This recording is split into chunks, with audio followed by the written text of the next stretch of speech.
मेरे हर बच्चे का स्वभाव अलग हो सकता है। मेरे हर बच्चे का स्वभाव एक दूसरे बच्चे से अलग होना भी चाहिए, क्योंकि अगर एक जैसा स्वभाव होगा तो गलत जब निर्णय लेने होते हैं, उन गलत निर्णयों में बहुत ज़्यादा गलत चीज़ें चली जाती हैं। और इसीलिए कभी भी स्वभाव एक जैसे नहीं होते। और उसका कारण ये है, क्योंकि जब तक स्वभाव अलग अलग नहीं होंगे तब तक हम सब बच्चे एक दूसरे को कैसे स्वीकार करेंगे। एक दूसरे को स्वीकार करने के लिए हमेशा अलग अलग स्वभाव भी होने चाहिए, अलग अलग भावनाएं भी होनी चाहिए और अलग अलग सोच भी होनी चाहिए। इसलिए मैं तुमसे कहता हूँ कि जब भी तुम्हें कोई ऐसा इंसान मिलता है, जब भी तुम कभी मेरे ऐसे बच्चों से मिलते हो जो अलग सोच रखते हैं, जो अलग स्वभाव रखते हैं, लेकिन उनका स्वभाव बहुत अच्छा है, तो उनके साथ दोस्ती का आगे हाथ बढ़ाओ, उनसे मिलो, उनके साथ बैठो, उनके साथ बातें करो, बशर्ते कि उनका स्वभाव किसी की चुगली करना या किसी के पीठ पीछे बात करने का नहीं होना चाहिए।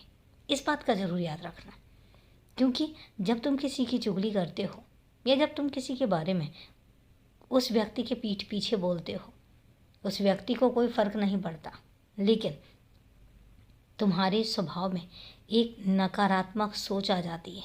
तुम हमेशा दूसरे के बारे में हमेशा गलत ही सोचने लग जाते हो।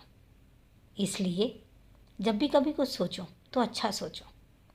कभी किसी से मिलते हो तो उसकी गलतियां मत गिनवाओ, उसके अच्छे स्वभाव को अपने अंदर उतारने की कोशिश करो। जो उसकी अच्छी आदतें होती हैं वो अपने अंदर उतारो, अपने स्वभाव में लेकर आओ।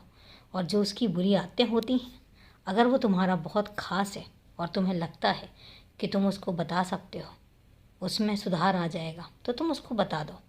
लेकिन अगर तुम्हें लगता है कि वह व्यक्ति सुनने के स्वभाव में नहीं है, सुनना नहीं चाहता है, उसका स्वभाव नहीं है अपनी कमियां सुनने की, तो उसको बताने की ज़रूरत नहीं है, फिर उसको उसके हाल पर छोड़ दो। लेकिन तुम अपने दिमाग में उसकी बुराइयां मत लेकर चलो, क्योंकि इससे तुम्हारे उस पर फ़र्क पड़ेगा, तुम पर फ़र्क पड़ेगा, तुम नकारात्मक होते चले जाओगे। और मैं नहीं चाहता हूँ कि मेरा बच्चा कभी भी नकारात्मक सोच के साथ आगे बढ़े। मैं चाहता हूँ कि तुम्हारी सोच सकारात्मक होनी चाहिए, तुम्हारी सोच आगे बढ़ने वाली होनी चाहिए, तुम्हारी सोच सबको स्वीकार करने वाली होनी चाहिए, क्योंकि मुझे पता है कि तुम में बहुत खूबियाँ हैं। तो अपनी खूबियों को हमेशा बना कर रखना। खुश रहो, हमेशा खुश रहो, क्योंकि मेरा ढेर सारा आशीर्वाद तुम्हारे साथ है।